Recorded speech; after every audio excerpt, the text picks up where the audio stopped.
Action! T'as besoin d'un clap? Retrouve en description un lien pour pouvoir l'acheter sur Amazon. Donc aujourd'hui le tuto, ça va être un super tuto parce que je vais te montrer comment zoomer, dézoomer avec Shotcut et c'est quand même vachement utile. Donc j'utilise le filtre taille et position. C'est parti pour le tuto!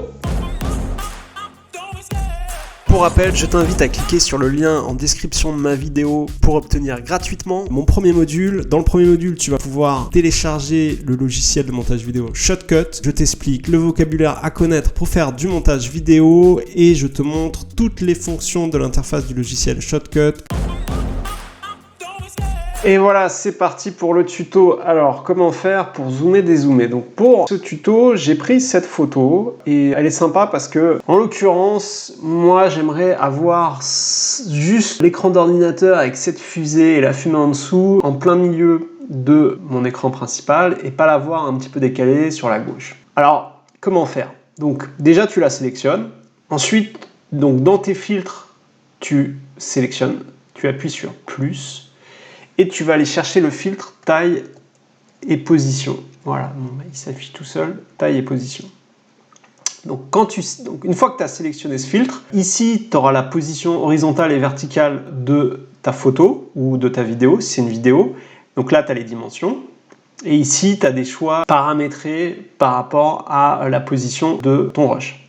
Donc photo ou vidéo, puisque taille et position, ça ne s'appliquera pas sur un son, évidemment. Première chose que je vais te montrer. Pour faire des manipulations et pour faire du zoom sur cette photo, ou si c'est sur une vidéo, le truc, c'est de diminuer la taille de ton écran. Et ici, au niveau des outils de l'écran, tu peux, en cliquant vers le bas, ici, il y a un carré avec un espèce au niveau des angles, tu vois qu'on peut zoomer, dézoomer. Tu cliques vers la flèche vers le bas et on va te proposer plusieurs tailles de zoom. Ça dépend le type de zoom que tu as à faire. Je te conseille d'utiliser zoom 25%. Ça te permet de diminuer ton écran, mais je vais te montrer, tu peux aussi mettre 10%. Donc voilà, donc ça représente 10% de ta taille réelle. Donc c'est vraiment tout petit. Mais au moins 25%. Tu peux beaucoup plus facilement jongler avec ta photo. Juste pour comprendre, parce que quand j'ai fait 25%, tu as l'impression que ça ne diminue pas de 25%, mais c'est parce que ce qu'il faut comprendre, c'est qu'on est ajusté en fait. La taille de l'écran est toujours ajustée en fonction de tes éléments, tes fonctions qu'il y a sur ton interface Shotcut et surtout ta timeline qui, elle, va prendre beaucoup de place. Donc évidemment, en ayant une taille ajustée, si je fais 25%, on n'a pas l'impression que ça diminue de 25%. Mais en réalité, c'est bien 25% de 100%. De 100% de ton zoom. Voilà. Donc là, elle n'est pas ajustée, c'est toute la taille de l'écran, en fait. Voilà. Bon, j'espère que j'ai été clair par rapport à ça. Donc, je reviens sur 25%. Et une fois que tu es sur un zoom 25%, eh ben, il sera beaucoup plus simple de manipuler le filtre taille et position. Donc, ce qu'il faut faire à partir de là, c'est, donc je reviens sur 25%, c'est, moi, ce que je veux, c'est avoir l'écran, la fumée, la fusée vraiment au centre de mon écran. Donc, sur les angles, quand tu positionnes ta souris, là, tu as des petits carrés blancs, ça signifie que tu peux manipuler ton cadre et à ce moment-là, zoomer, dézoomer. Donc, en tirant vers l'extérieur, j'agrandis la photo et en agrandissant la photo, je fais un zoom de ma photo. Et au milieu de ce filtre taille et position, il y a un petit bitonio, il y a un petit bouton rond qui te permet de bouger en fait, de bouger, que ce soit une photo ou une vidéo, ton rush et de l'amener où tu veux. Donc en fait cette fonction, ce filtre taille et position, il est très riche, tu peux faire plein de choses avec. Là, je vais juste te montrer le zoom et le dézoom. Enfin, en l'occurrence le zoom, puisque c'est ce que je suis en train de faire. Donc, j'ai fait le zoom en cliquant sur l'extérieur, sur les petits carrés dans les angles de mon carré principal de mon filtre taille et position. Je choisis la taille que je veux par rapport à mon écran, ma fusée et le nuage. Et ensuite, je peux aller, alors voilà, à savoir qu'il faut qu'il n'y ait pas de noir, d'écran noir, donc je vais encore zoomer un petit peu. Voilà, bon, bah, c'est parfait, ça rentre juste comme il faut. L'autre technique qui est sympa pour voir si tu es bien positionné, ici tu as la possibilité à côté de créer une grille. Et en fait cette grille, elle te sert à positionner tes éléments dans ton écran principal. Donc je vais refaire un ajustement voilà, complet. Donc là, ça va juste couper en 4 ton écran principal. Là, ça va le couper en 9. Et là, ça va le couper en 16. Et du coup, eh ben, tu peux te rendre compte assez facilement du positionnement, tu vois. Et donc là, c'est bien pratique. Donc là, en l'occurrence, si je prends juste mon écran d'ordinateur, eh ben, je suis bien positionné. Donc en ayant, je vais enlever les grilles, je vais Ah oui, alors quand tu cliques et tu décliques dessus, hein, une fois que tu as sélectionné ton zoom, tu as juste à cliquer et décliquer pour revenir sur ta préférence d'avant. Ma préférence d'avant, c'était zoom ajusté. Voilà, zoom ajusté. Zoom ajusté, hein, je répète, il s'ajuste en fonction de ton écran principal, en fonction de tes fonctions, ma timeline, les filtres, la liste de lecture, les tâches, etc., etc.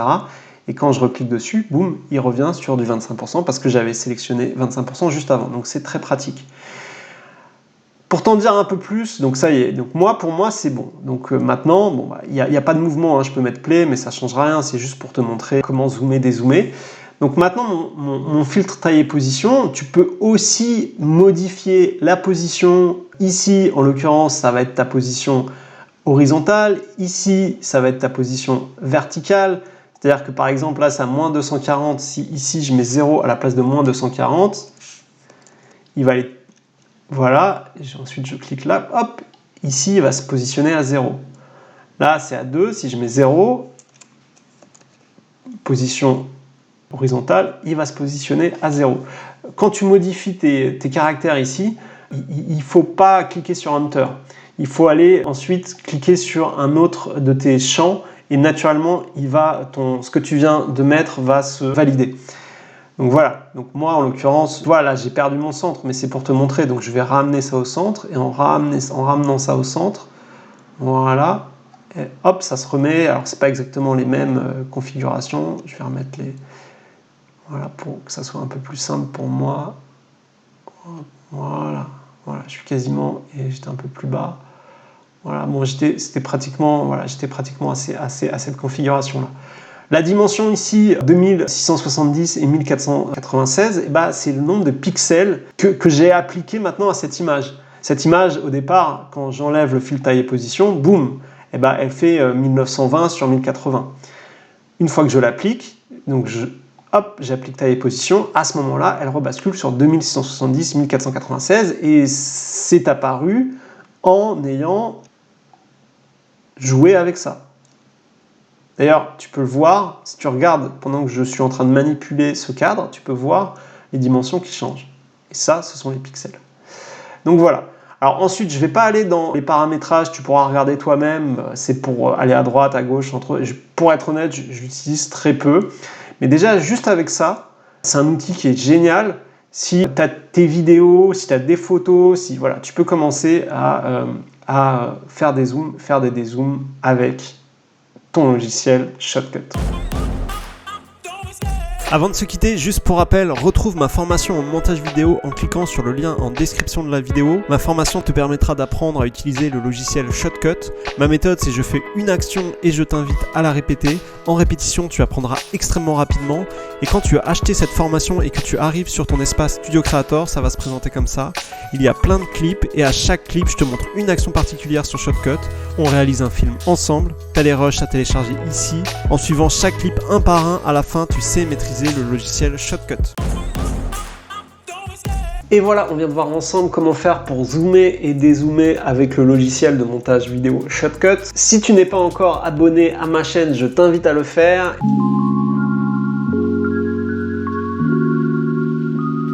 Et si tu as aimé cette vidéo, je t'invite à mettre un like, ça me motivera pour en créer d'autres. Je te dis à bientôt pour une prochaine vidéo. Ciao!